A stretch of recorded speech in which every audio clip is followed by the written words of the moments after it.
On December 14th, Mandy Rose was released from WWE due to contents that was posted on her FanTime page. The night before, Rose dropped the NXT Women's Championship to Roxanne Perez after a 413-day reign with the title, the third longest in NXT history, 3 days from tying second. When signed by WWE, wrestlers are technically considered independent contractors, which has very little positives with WWE besides higher pay. Wrestlers don't get health insurance, have to organize their travel, have no unions, and no owning your own IPs. Mandy was released for posting explicit photos to her FanTime page, but WWE has a long history of exploiting their performers' bodies for profits. Let's talk about Sable first. Sable has had bare breasts covered by paint on live TV.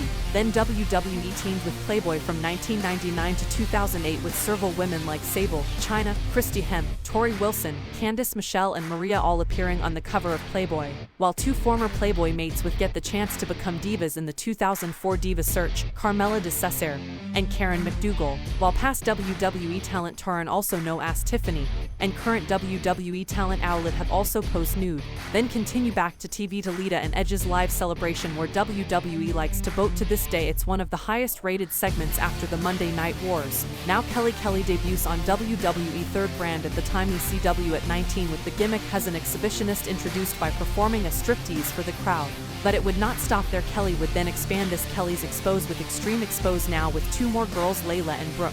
Now if you're going to say that WWE went PG in 2008, it still doesn't stop them from using their performers in a sexual way for their profits. Former WWE superstar Eva Marie in 2016 would have several excuses to get out of a match with Becky Lynch, with one being a whole wardrobe malfunction, and even current WWE superstar Alexa Bliss getting interrupted in her dressing room, Eva Marie having 47 million views on YouTube and Alexa has 14 million views. And then there's a Charlotte's Nude ESPN cover. Yeah, okay, now you're going to say, but that was under Vince McMahon. That's fair, but let me show you how Sean doing NXT. Here's the NXT Maximus male models on NXT programming, and Sean himself said that when he saw what she was posting, they had to get the title off her. But this is the same man who started a wave by posting with a title like this. The only difference in these instances and in Mandy's was WWE was getting a piece of the pie. Mandy's fan page was not operated nor associated with WWE. It's not like WWE wasn't aware that she had in private page. They knew her whole title reign. One teasy pic from the page went viral and WWE picked it up.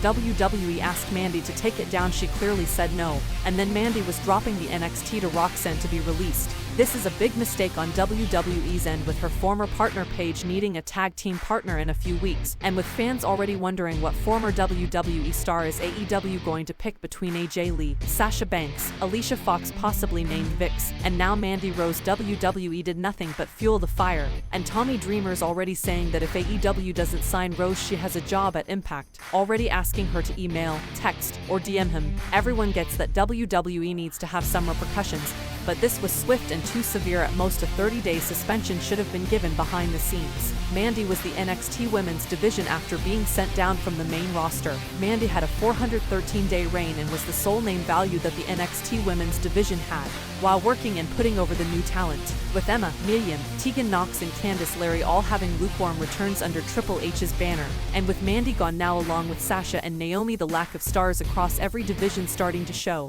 And you can argue that WWE is just protecting sponsors, but what's crazy is that WWE took way longer to handle Jackson Ryder for his Soul Man photos after already having massive backstage heat with Kevin Owens after Twitter about his support for Donald Trump.